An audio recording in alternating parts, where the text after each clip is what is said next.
Bonjour tout le monde. Ceci est un nouveau format qui fait suite à un nouveau format d'une chaîne amie.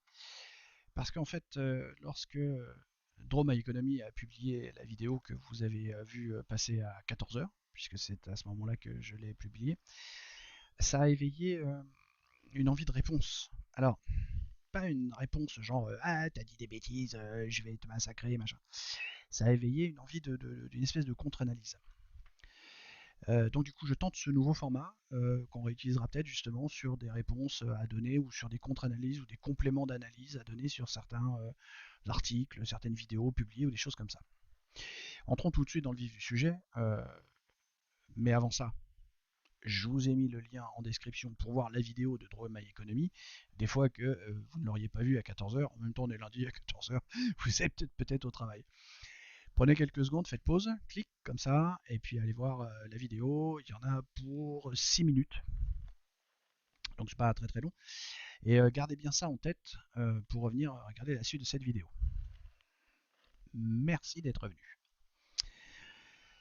Donc, Drama Economy nous soumet une problématique. On va pas rentrer dans les détails de ce qu'ils ont dit, parce que par exemple, la nénette qui est toute mignonne, qui sort de ses études et puis a tout de suite sorti, elle arrive à acheter un appart. Bon, on rentre pas dans ce genre de problématique. On va rester centré sur la problématique de la gestion des bilans dans DPE et GES pour pour les maisons et les appartements, enfin pour les habitations, sur cette loi climat et résilience. La loi, je la trouve pas si mal faite que ça, finalement. Alors, encore une fois, hein, Micron, Jupiter premier, mais finalement, elle est pas si mal faite que ça. Déjà parce que ça fait oula, au moins 1 an et demi, voire 2 ans que j'ai eu cette idée, de dire qu'effectivement, il faudrait prendre le bas du classement, les G, et puis dire, voilà, à partir de telle date, si t'as pas fait ce qu'il faut pour augmenter le truc, pampan cucu, quoi, on te met un truc. Alors effectivement, euh, là, la loi donne euh, des, euh, des dates assez lointaines en plus, hein, parce que si je me rappelle bien, c'est 2025 pour les G, 2028 pour les F et 2031, je crois que c'est ça, c'est tous les 3 ans, enfin bon, peu importe, c'est assez échelonné. Euh, du coup, ça laisse quand même un peu le temps. Après, il y a effectivement, comme Draw My Economy le dit, il y a la problématique de la main-d'œuvre, enfin des gens, des artisans qui vont pouvoir le faire. Est-ce qu'ils vont être disponibles? Est-ce qu'il va y en avoir assez? A priori, non. Mais de mon point de vue, l'idée globale de dire prenons comment ça s'appelle, les indices, les diagnostics tout en bas, forçons les gens à remonter le truc, comme ça va faire de moins en moins de gaz à effet de serre, de dépenses d'énergie, de choses comme ça sera bon pour l'environnement, bon pour le climat, mais il faut injecter de l'argent. En fait, le problème, c'est le nerf de la guerre, c'est l'argent. On ne peut pas être un État correct, obliger les gens à faire quelque chose et ne pas les aider à le faire. Enfin, moi, dans ma conception, ça marche pas. J'ai vu, il y a justement, si j'ai eu cette idée-là il y a déjà, je vous dis, 1 an et quelques, c'est dans les premières vidéos que je regardais quand j'ai découvert un certain Gaël Giraud, un économiste que j'aime bien, dont je publie pas trop de vidéos pour l'instant, mais ça va venir quand je vais commencer à attaquer véritablement le pan économique. Et Gaël Giraud, justement, euh, expliquait ça il y a 2 ans et demi. Si je me rappelle bien, il disait 20 milliards d'euros par an pour financer ça. Si on le faisait intelligemment, si on l'avait fait déjà intelligemment, alors effectivement, moyennant Covid, mais si on l'avait fait intelligemment, d'injecter 20 milliards d'euros par an, et on peut le faire, hein, on va pas rentrer dans les détails de machin, mais on peut facilement le faire. Il y a de plus en plus de vidéos de chez Praxis, par exemple, qui vont arriver ou qui sont déjà publiées. Des gens du Gaël Giraud aussi que je vais vous retrouver. Il y a de plus en plus d'explications. On a 20 milliards sous le pied. On peut en avoir même beaucoup plus si on fait d'autres choses sur la fiscalité, sur les progressions d'impôts, sur les choses. Pareil, ça aussi, on en parlera dans d'autres sujets.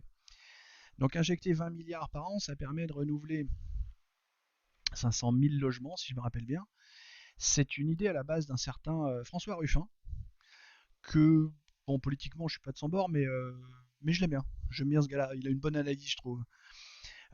Et reprise justement par Gaël Giraud et les deux cumulés, on s'aperçoit qu'on peut avoir 20 milliards sous le pied pour le faire et tac, et on fait en priorité les G, puis après les comment s'appelle les F, et puis les E, et puis on remonte comme ça chaque année.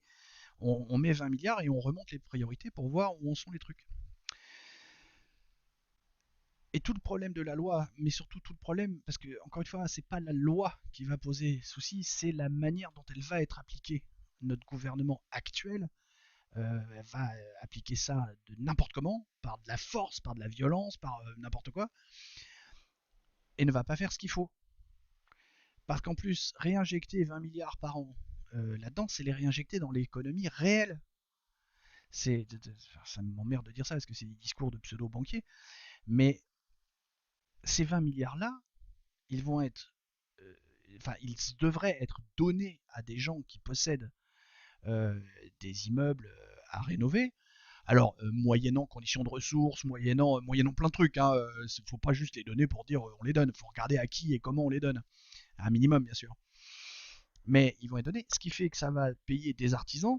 Et là aussi, il faudrait mettre une obligation de dire tu es obligé de passer par un artisan local. Alors déjà un artisan français qui emploie des Français localement pour nos chômeurs à nous, et pas des Polonais parce qu'ils sont moins chers et compagnie. Mais quand je dis local, c'est local. Parce que euh, le deuxième problème de faire venir de la main-d'œuvre de Pologne, c'est pas de dire les Polonais sont des cons, ils ont qu'à rester avec leur vodka, c'est pas ça le problème. C'est l'énergie, l'essence qu'ils crament pour venir bosser. Ça veut dire aussi que quand tu es dans le Languedoc-Roussillon, bon, je sais, ça n'existe plus, mais c'est Occitanie, machin, voilà, tu es à Montpellier, tu fais pas venir une boîte de Strasbourg. Tu cherches un artisan dans ton coin. Même si, mais les artisans dans mon coin, ils sont tous pourris, ils savent pas bosser. Non, non, il y en a forcément un qui sait bosser, il y en a forcément un qui travaille correctement, il y a forcément quelque chose qui va bien. Et tu essayes d'acheter des produits locaux. Je veux dire, s'il faut changer tes fenêtres, tu changes des fenêtres que tu achètes dans le coin et qui est fabriqué par un fabricant de fenêtres français et pas un fabricant de fenêtres chinois. Enfin, tu vois, il y a toute une logique.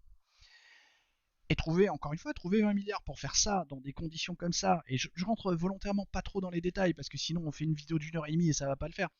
Mais voilà, le principe c'est là, c'est sous conditions de ressources pour les donner, avec des conditions d'utilisation pour les utiliser, travailler sur remboursement de factures, de choses comme ça, ou sur présentation de devis avec bon, un minimum de contrôle pour éviter la fraude, mais en même temps, la fraude c'est toujours peanuts, faut arrêter avec l'histoire de fraude.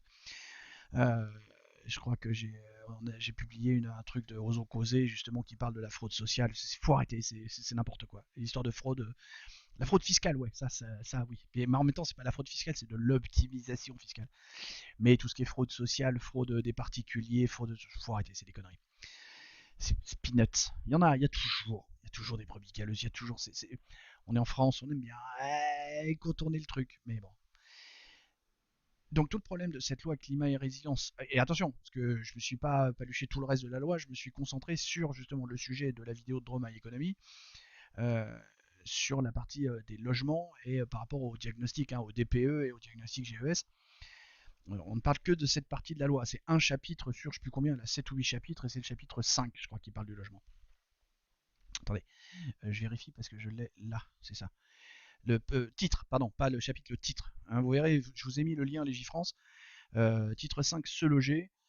Chapitre 1er, rénover les bâtiments. C'est voilà, on est dans cette partie-là de la loi, les articles 148 à 251, qui sont concernés. Alors après, je ne suis plus trop dans le détail. Je vous ai mis aussi d'autres petites choses,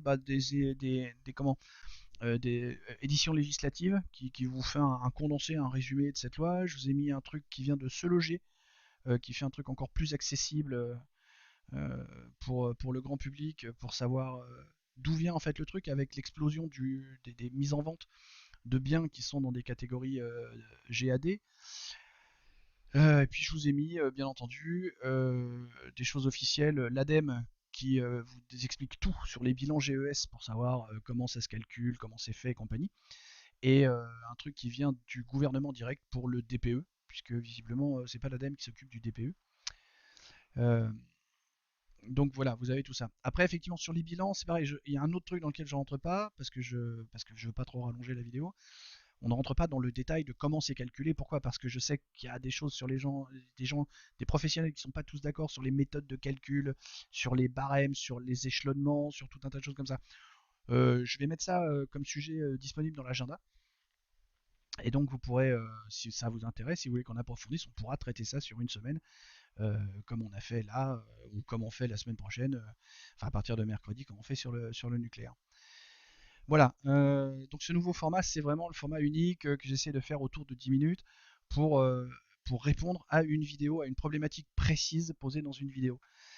Ici, donc, c'était la partie de rénovation des immeubles dans la loi climat et résilience qui a été promulguée il y a quelques jours, qui entre comment s'appelle, en action maintenant. Et pour dire que la loi, l'esprit de la loi n'est pas pourri, à mon sens, il est bon. Hein, vouloir obliger les gens à rénover euh, les plus mauvais classements, mais c'est la manière de faire où il faut injecter de l'argent public là-dedans pour faire tourner l'économie. Voilà, merci beaucoup pour votre attention. Euh, pour information, juste très rapidement, à l'instant où je tourne cette vidéo, on est 11 abonnés sur la chaîne. Si on pouvait passer le cap des 100, ce serait génial. Attirer les gens autour de vous pour venir vous abonner. Prenez soin de la planète, prenez soin de vous. À ciao.